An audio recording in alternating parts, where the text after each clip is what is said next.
Eu convido a você a abrir a palavra de Deus, Evangelho São Mateus, vamos lá. O Santo Evangelho segundo Mateus, né?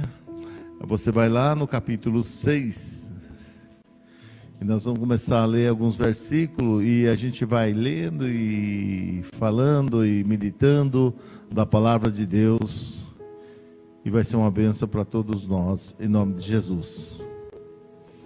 Glória a Deus, versículo 19.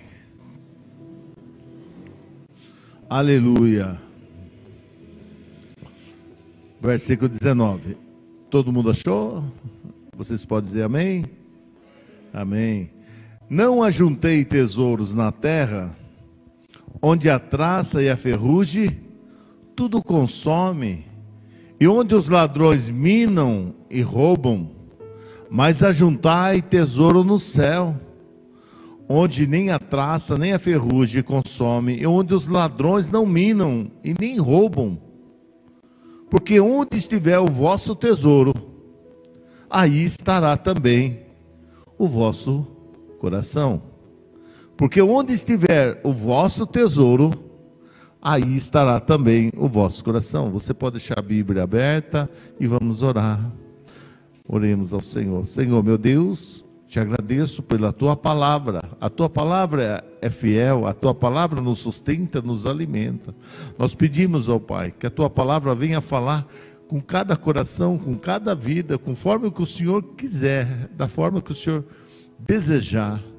Que haja unção, ó Pai, até para quem ouve a tua palavra, para que possamos entender aquilo que o Senhor tem para a nossa vida. E a ti toda a honra, toda a glória. Nós oramos e agradecemos em nome de Jesus. Amém, amém. Glória a Deus, né? E aqui ele vai falando: não ajuntei tesouros aonde a traça, a ferrugem consome, aonde os ladrões roubam. Deus é contra a riqueza, a prosperidade? Sim ou não? Não. Deus quer que você tenha uma vida boa. Deus quer que você desfrute do melhor dessa terra. O que ele ensina é que o seu coração não pode estar nisso. Deus em primeiro lugar. Você pode ter casa boa, você pode ter carro, você pode ter coisas boas. Mas isso você tem que reconhecer que é Deus que está te abençoando. Você pode ser promovido no emprego, mas você entender que foi Deus que te colocou naquele lugar. Porque ele fala assim: aonde estiver o seu tesouro, ali estará o vosso coração. Fala tesouro. Tesouro, quando a gente vê em mente, né? Quando a gente pensa em tesouro, a gente pensa de coisas valiosas, de coisas importantes. E uma coisa assim, um exemplo, eu gostava muito de, quando eu era adolescente, assistir filme de pirata. Porque o pirata saía com aquele navio, e o pirata o que fazia lá? Né? O que o pirata fazia? Ele ia, roubava o tesouro, enchia aqueles baús, lembra? Né? Lembra, Rosângela? Enchia aquele baú de tesouro, de coroa, de ouro. E o que o pirata fazia com o tesouro dele? Ia lá numa ilha deserta, abria um buraco, enterrava o tesouro, subia no navio e o tesouro ficava lá, né? E fazia um mapa, e o pirata continuava vivendo a mesma vida, com um grande tesouro. Note-se que ele estava lá no barco, com a roupa esfarrapada, tomando rum, né? Que a gente via os filmes, com o tampa-olho, uns com o tampa-olho, outro com um papagaio aqui no ombro, o papagaio fazendo sujeira na costa dele, ele vivendo na miséria, mas ele tinha um tesouro, e não desfrutava do tesouro. Às vezes na nossa vida, parece que cômico isso aí, às vezes na nossa vida, nós temos um grande tesouro, e às vezes deixamos de desfrutar das promessas de Deus para nós. Tudo que Deus tem para nós. E aí a gente começa a olhar para essa terra. aquilo que a traça corrói, aquilo que a ferrugem corrói, aquilo que o ladrão rouba, e a pessoa, aquela vida amarrada, aquela vida difícil, e ela tem o abençoador. Porque hoje as pessoas, eles correm muito atrás da bênção. Eu preciso correr atrás da minha bênção. Aí corre e consegue aquela bênção. Aí ele vai ter que correr atrás de outra bênção. Aí vai ter que correr, fazer outra campanha para conseguir outra bênção. E na verdade, irmão, se você tiver o abençoador dentro de você, as bênçãos correrão atrás de você. As bênçãos vêm atrás de você, porque o abençoador, Jesus, está com você. E a pessoa tem, né, eu falei do pirata, é interessante. E aí ele vai e ataca outros barcos, e ajunta outro tesouro. Aí o que ele faz? Vai em outra ilha, numa caverna ou no buraco, ele vai e enterra de novo o tesouro. E ele continua sendo pirata, pobre, com a situação enrolada. E ele fala, eu tenho um tesouro, mas nunca desfrutou do tesouro. E passa o tempo, morre, aí depois aquela história, né? Lá tinha um tesouro do pirata, né? E aquela história, lenda, fábulas, né? Vai saber se é verdade ou não. Mas muitas vezes, irmão, a gente não desfruta daquilo que Deus tem nos dado. Aquilo que Deus tem nos dado. Essa é a vitória que vence o mundo, a nossa fé. A fé na palavra de Deus. Não é o blá blá blá de homem e de mulher. Mas você confiar no que a palavra de Deus diz para você. O que a palavra de Deus diz para você. Aonde estiver o seu tesouro, ali estará o seu coração. As coisas importantes suas, aonde tem que estar? Em Jesus. Tem que estar em Jesus. Todas as suas conquistas, retribua a Deus. Reconheça que foi Deus que abriu a porta, que abençoou, que curou, que libertou.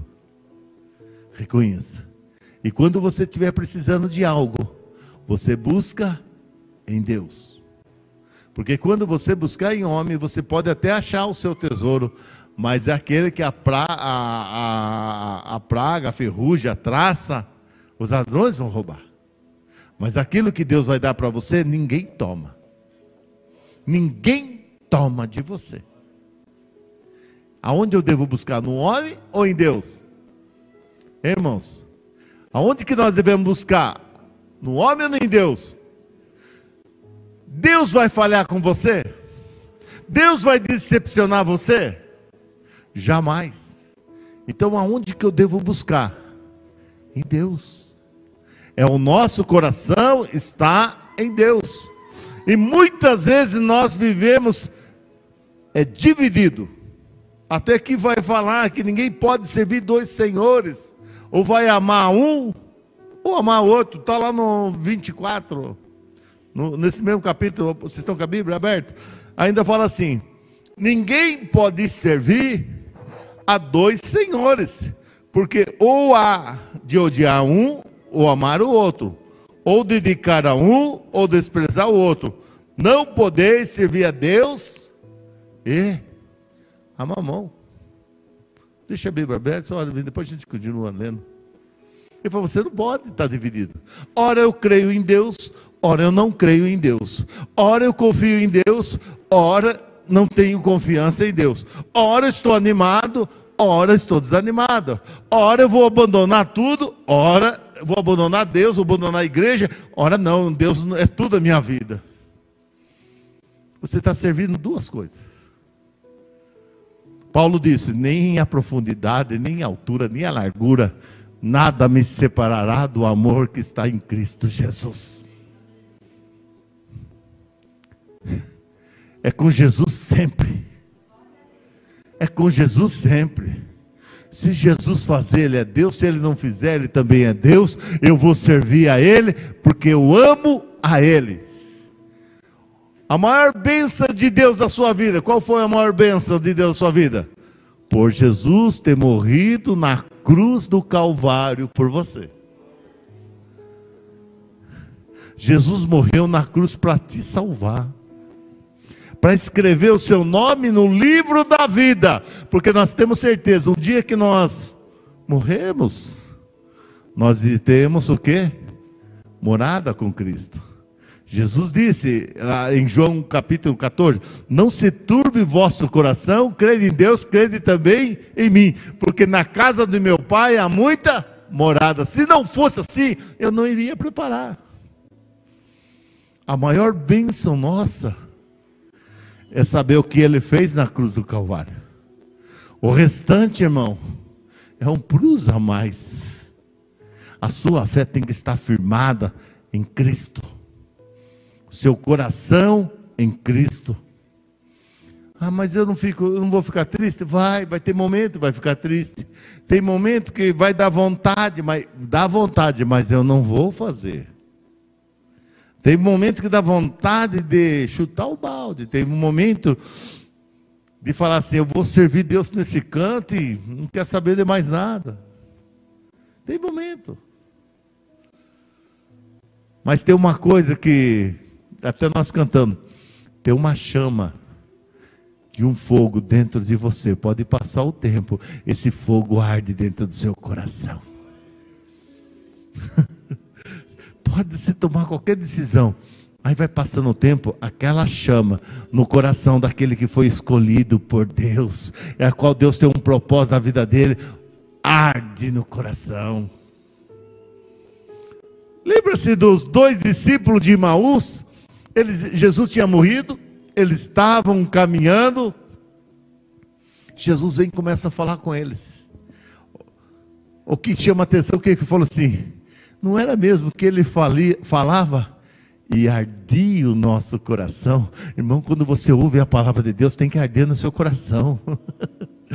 A palavra de Deus vem através de um hino, através de uma mensagem, aquilo que você arde no seu coração, arde no seu coração, arde no seu coração. Só que você tem que tomar um posicionamento. Hoje o Julien começou a falar de você tomar um posicionamento, ou um reposicionamento.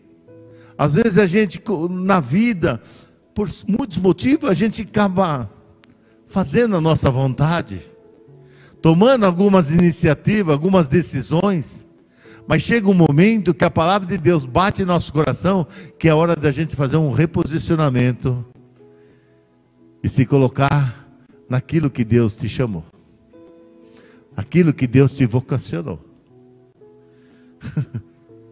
Às vezes nós precisamos voltar até no primeiro amor. Ali na carta de João, ali às igrejas, ele escreve e fala assim, olha, eu sei a sua obra, eu sei que você me serve, eu sei do temor do seu coração, mas eu tenho contra ti, porque deixaste o primeiro amor. Eles faziam, mas não tinham mais o coração em Deus. Irmãos, até um tempo atrás assim, eu fiz uma reflexão na minha vida. Eu nasci na igreja, sempre servi a Deus. E não sou melhor que ninguém. Mas tem hora que a gente tem que parar para fazer uma reflexão. O que eu estou fazendo na minha vida? Quando eu era bem tempo atrás, eu lembro que eu só queria ir para o monte, só queria orar. Trabalhava, não era aposentado ainda.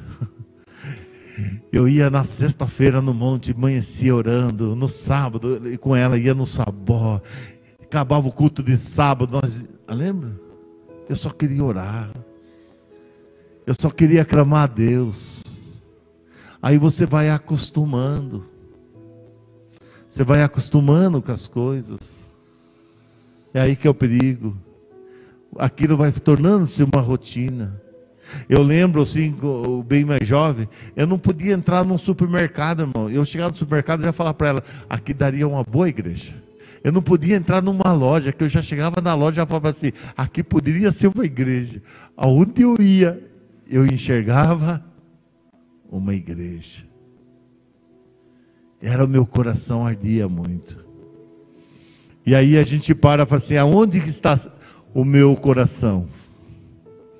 Não basta eu vir na igreja, entrar aqui, picar o meu cartão e ir embora. O meu coração tem que estar nas coisas de Deus. O meu coração, eu tenho que amar a Deus acima de tudo. Amará o Senhor teu Deus de todo o teu coração, de toda a sua força, de toda a sua alma.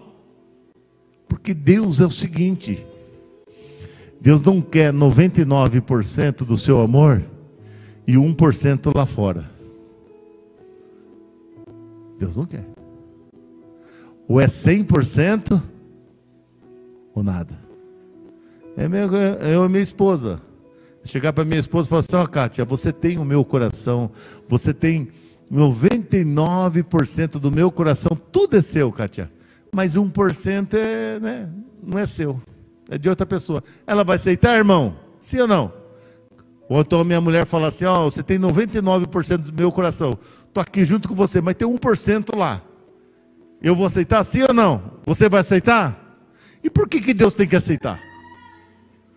Nós estamos divididos com as coisas do mundo. Às vezes vamos ter que tomar a iniciativa e servir a Deus realmente o nosso coração. Aonde estiver o seu coração, estará o seu tesouro. Aonde está o seu tesouro, estará o seu coração. Quem está entendendo a palavra? Porque quando o amor, a pessoa, por exemplo, o amor ao dinheiro entrar no coração, o amor, ela ama o dinheiro, por exemplo, isso vai governar a vida dela. Isso vai governar a vida dela. Ela acaba sendo escrava do dinheiro. Eu não posso trabalhar para o dinheiro. É o dinheiro que tem que trabalhar para mim. Você entendeu? Vou dar um exemplo. A pessoa tem vontade de abrir uma padaria. Aí ela vai e abre a padaria. Exemplo. Aí ela levanta 2 horas da manhã e trabalha a noite inteira, a madrugada inteira, faz pão e limpa e pá, 5 horas abre a padaria, chega o dia inteiro, aí vai embora para casa 8 horas da noite, vai dormir 9 horas, para 2 horas da manhã e está ganhando dinheiro, está indo bem. E passa 1 mês, passa 2, passa 3, quando chegar no 4º, 5 meses, está estressado, está brigando com todo mundo. Aí chega no final do mês e fala assim: eu ganhei 20 mil de salário, de lucro. Na verdade não ganhou 20 mil, ele ganhou salário, porque ficou lá. Agora diferente é aquela pessoa que põe lá os empregados, treina, e o negócio começa a produzir, e a pessoa vai lá, não que abandona, mas vai lá e olha, e coordena: não, está errado, faz de novo, não sei o quê, e vai embora para casa, passeia, vive uma vida. Aí dá o lucro, o dinheiro, trabalhou para ela. Quem está entendendo? Porque às vezes, irmão, você tem que olhar quem está governando a sua vida. Você não pode ser escravo. Porque às vezes nós deixamos de orar, de ler a Bíblia, de vir na igreja, porque tem algo que está governando a nossa vida. E aonde está o seu coração, estará o seu tesouro. E aonde estará o seu tesouro, estará o seu coração. E nós dizemos assim, na oração do Pai Nosso, quando dizemos: venha o quê? O teu seja feita. Então quando a gente ora, mano, nós estamos orando para que nós realmente queremos viver a vontade de Deus em nossa vida. Será mesmo? Será mesmo que a gente quer viver a vontade de Deus na nossa vida? A pergunta é essa. Porque não basta orar, tem que querer. Você está disposto a viver a vontade de Deus na sua vida? Porque, irmãos, eu tenho aprendido. Às vezes Deus dá para você, para depois pedir de volta.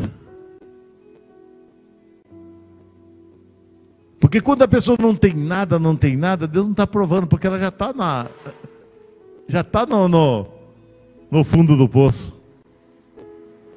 A maior prova é quando Deus dá para a pessoa A pessoa, Deus enriquece a pessoa, Deus abençoa a pessoa. E aquilo, nada é assim acima de Deus. Quando Jesus chegou na beira do mar da Galileia, Pedro tinha pescado a noite inteira e não tinha pegado nenhum peixe. Ele estava lavando a rede. Se Jesus falasse assim para Pedro: vem e segue, ele não tinha nada mesmo. Ele não tinha nada. A rede vazia. Vamos falar assim, ele era empreendedor, tinha pesca, tinha barco de pesca, talvez dívida, não tinha nada. Mas o que Jesus fez com Pedro? Vai, vamos pescar, Pedro. Senhor, a noite inteira eu pesquei e não peguei nenhum peixe. Mas segundo a tua palavra, eu vou fazer. Pedro pega o barco, vai no meio da água, do mar da Galileia, lança a rede. Você sabe da história. Enche de peixe. O barco dele não conseguiu colocar tanto peixe. Precisou vir um barco, encheu os 2 barcos de peixe. E, irmãos, que peixe era grana. Ele vivia disso. Quando chegou na beira do barco, na praia, o barco lotado de peixe. Jesus, quem que tinha dado aquele peixe para ele? Jesus. Aí Jesus fala para Pedro: Pedro, vem e segue-me. O que Pedro fez? Seguiu Jesus. Eu não estou falando para você abandonar o seu emprego, sua casa, as suas coisas. Eu estou falando que o seu coração tem que estar com Jesus. A maior prova é quando Deus te dá e aquilo não interfira a sua fé. Às vezes a pessoa chega na igreja: estou desempregado, estou em situação difícil, pastor, estou não sei o que, pastor, e a situação está complicada. Amém, vamos orar. Aí ora, vai. Aí Deus dá o emprego, Deus cura, Deus arruma casamento, Deus abençoa a vida. Aí a pessoa começa a ter dinheiro. Aí a pessoa não vem mais na igreja. Aí você vai atrás perguntar: irmão, está tudo bem? Está doente? Não, pastor, agora estou viajando, estou aproveitando. Ué, que amor é esse? Não estou falando que você não deva viajar. Entenda, você pode viajar e deve viajar. Você tem que desfrutar. Mas o seu coração tem que estar em Deus. O seu amor a Deus. Aonde está o seu tesouro, estará o seu coração. Deus não vai dividir você. E a pessoa aí começa a ficar preocupada. Ela fica preocupada. Aí no versículo 25 nós vamos ler: por isso eu vos digo, não andeis cuidadoso quanto à vossa vida, pelo que haveis de comer ou pelo que haveis de beber, nem quanto o vosso corpo pelo que haveis de vestir. Não é a vida mais que o mantimento e o corpo mais do que o vestido. Mas olhai para as aves do céu, que nem semeia, não cega, não ajunta em celeiro, e o vosso Pai Celestial alimenta. Não tende vós muito mais valor do que elas? Aí a pessoa quer dar jeito na vida dela. Olha o que fala aí, ó. E qual de vós poderá, com todos os seus cuidados, acrescentar um côvado da sua estatura? Olhe para mim um pouquinho. Ele falou assim: você pode falar assim, eu quero ficar maior? Não pode. Acrescentar a sua estatura, o côvado, medida. Não, eu tenho 1,78 m, quando eu tinha cabelo era 1,79 m, agora eu tenho 1,78 m. Diminuiu 1 centímetro. Eu posso falar que eu quero crescer mais? Não vou. A gente não tem esse domínio na gente. E a gente fica preocupado, o que vai comer, o que vai vestir, o que... Irmão, a Bíblia diz assim: não andeis cuidadoso com o dia de amanhã. Porque quem vai suprir a sua necessidade é Deus.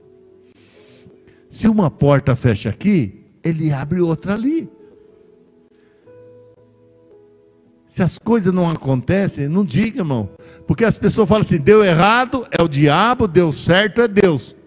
Não é bem assim. Porque o diabo também abre porta. E Deus também fecha a porta.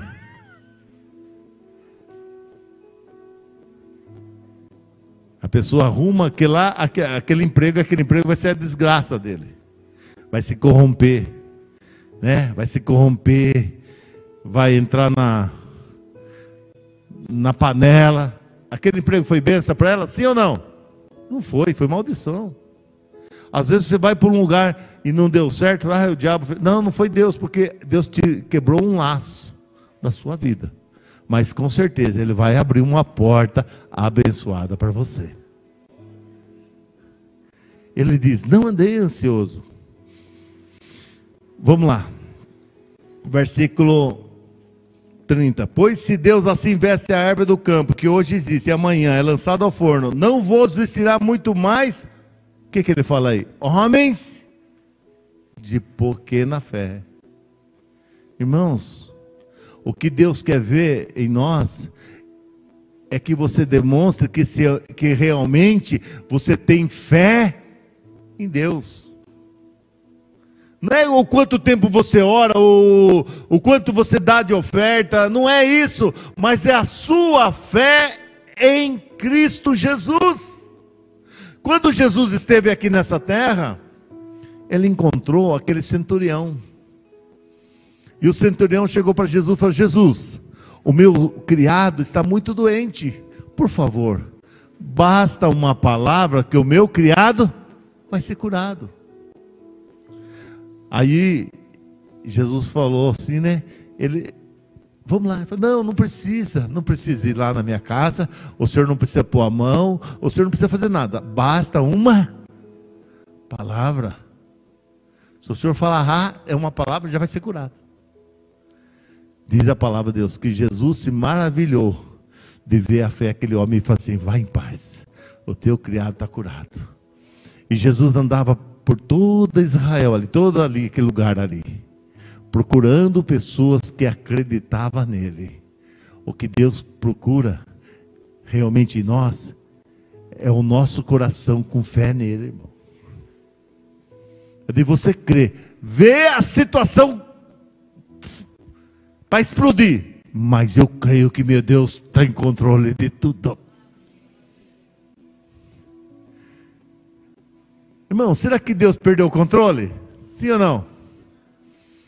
A pessoa ora, não, vamos orar, né, para Deus controlar as coisas. Quer dizer, vamos orar para Deus controlar, quer dizer que perdeu o controle. Não, Deus nunca perdeu o controle. Quem perdeu o controle foi nós. O que Deus quer de nossa vida, mesmo que a onda levante, mesmo que o mar fique violento, se o meu barco não vai afundar. Se for preciso, eu ando sobre as ondas, mas eu não vou desafiar, não vou desanimar. Pode o vento contrário soprar, pode o que for, porque a nossa luta não é contra a carne nem contra o sangue. A sua luta não é contra as pessoas, é contra o diabo. Sempre atrás de uma encrenca tem um diabo. Sempre atrás de uma confusão tem um diabo. As forças malignas. Então a sua luta é contra a carne, não é contra a carne nem contra o sangue, mas contra as potestades. É você levantar em nome de Jesus e crer. Em nome de Jesus eu vou ter vitória nessa causa. Em nome de Jesus eu vou vencer. Em nome de Jesus.